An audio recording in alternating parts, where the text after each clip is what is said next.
कर्नाटक नावाचं राज्य आणि या कर्नाटक नावाच्या राज्यामध्ये तुम्ही अलीकडं नाव ऐकलं असेल DGP रामचंद्र राव. माणसाचं नाव देवाचं आहे. विषय काय माहिती आहे का की तुम्ही खाकी वर्दीवर आहात, नो प्रॉब्लेम, तुम्ही घरात आहात आहे ना, बायकोला प्रेमानं जवळ बोलवलंय, काही विषय नाही. पण सध्या शाळेत पोरगी सुरक्षित नाही, ट्युशनमध्ये पोरगी सुरक्षित नाही, कार्यालयात महिला नोकरी करणारी सुरक्षित नाही आणि अलीकडं वाढतं लैंगिक शोषण. विषय काय आहे की बाबा तुम्ही हे कुठाने केले काही हरकत नाही आहे, पण साहेब तुम्ही ड्रेसवर आहेत, तुम्ही कार्यालयात हे प्रकरणं करायलेत. मग आता मला एवढा मोठा भारत देश आहे, 45 कोटी कुटुंबाचा आहे, तुम्हाला एखादा लॉज भेटणं का बाबा, तुम्हाला एखादी हॉटेल भेटणं का आहे ना. त्याच्यानंतर तुमच्या अंगावर खाकी वर्दी आहे ना. पहिले सामान्य जनतेचा पोलिसाकडे पाहण्याचा दृष्टिकोन बदलला आहे, रोष वाढत चालला आहे आणि त्याच्यात DGP लेवलच्या माणसानं, महासंचालक लेवलच्या माणसानं असा कुटाणा कराव. त्याच्यानंतर साहेबाला कदाचित 2-3 लेकरं असतील, साहेबाचं वय अंदाजे वाटतंय 55 वर्ष असेल. मग ह्या वयात जर साहेब असे कुटाणे करत असतील, मग तरुण पोरांनी काय गांजा पिऊन अलख निरंजन म्हणायचं का? म्हणजे कुठं फेडसाल रे बाबा, नेमकं चालू काय, कोणत्या पदावर आहेत तुम्ही है ना. मग त्यानंतर हे प्रकरण गेलं कर्नाटक राज्याचे मुख्यमंत्री सिद्धरामय्या. त्यांनी सांगितलं बाबा की तुम्ही काय करा, गृहमंत्र्याला भेटून घ्या. मग त्या ठिकाणचे जे काही गृहमंत्री आहेत जी परमेश्वर यांना हे भेटले, त्यांना भेटल्यावर विचारलं हा व्हिडिओ तुमचाच आहे का किंवा तुमचा असू शकते का. त्यांनी सांगितलं हा व्हिडिओ माझा जरी असला तर आताचा नाही, 8-1 वर्षापूर्वीचा आहे. अरे ते बाबा तू पहिलीला असतानाचा असू दे, पण ती अंगावर ड्रेस होता ना, त्या कार्यालयातला आहे ना, आणि ती तुझी मिसेस नाही बाब्या, ती कोणाची तरी बाई आहे ना. मग तो काही कुटाणा असेल तर तू कुटाणा कार्यालयात असावा का? सरकारी कार्यालय कशासाठी आहे?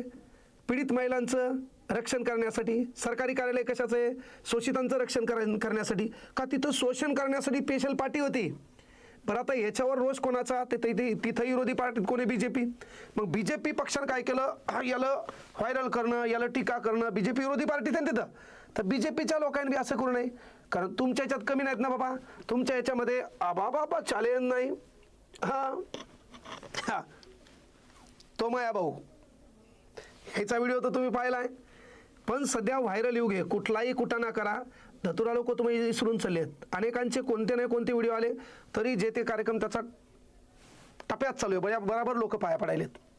काल का म्हणून व्हायरल युग आहे. आणि मग गोरगरिबांना विनंती, एखादी गोष्ट तुमच्याकडून चुकीन झाली ना, मरण्याचा विचार फिरण्याचा विचार करू नका. अरे हे थाटात जगायलेत है ना, जे तो ऐश्वर्याराम चालू आहे, एवढे कुटाणे होऊन एवढा व्हिडिओ वाढवून ते माणूस मीडिया समोर आहे. मग तुमचं काय एवढं वाईट झालं? भाऊचा व्हिडिओ पाहिला ना, हा डडांग. मग त्याच्यानंतर बाबा मोहनलाल नाव बी पहा, नावं तर लय छान आहेत पाहायचे. भाऊला तर जागाच भेटली नाही, भाऊनं रोडचं सुशोभीकरण केलं, डायरेक्ट रोडचं सुशोभीकरण हायवेवर. कंट्रोल उदय, कंट्रोल मोहनलाल. प्रकरण पाहिलं आपण. मग मला सांगा या लोकांना काहीच कसं वाटणं, कळलं का? या लोकांना काहीच कसं वाटणं. महाराष्ट्र नाही तर हा देश तुम्ही कोणत्या वाटचालीकडे न्यायलेत, कळलं का? कोणत्या गोष्टीचा प्रोपगंडा तुम्ही पुढे आणायलेत. म्हणजे एक ड्रेसवरला DGP लेवलचा माणूस स्वतःच्या मनाला, स्वतःच्या इंद्रियाला कंट्रोल करत नाही, ऑफिसमध्ये छिद्रे चाळे करतो. त्याच्यानंतर भाऊ आमदार आहे, भाऊला वेळच भेटला नाही, भाऊ रोडवर सुरू होतो है ना. त्यानंतर बापा याची फाईल त्याची फाईल, याचा घोटाळा त्याचा घोटाळा म्हणून तो माया भाऊ है ना डायरेक्ट व्हिडिओ कॉलवरून जे आपल्याला पाहायचं नाही ते दाखवतो. मग आपला कार्यक्रम काय झाला? त्यामुळे एकच विनंती करायलो गोरगरिबांना, स्वतःच्या परिवाराची स्वतःची काळजी घ्या. लेकरांना मोबाईलपासून बाजूला ठेवा, कारण यायचे असे दलिंदर चाळे आपल्या पाहण्यात आले तर आपल्या लेकरावर पुन्हा वाईट परिणाम होईल. पहिली गोष्ट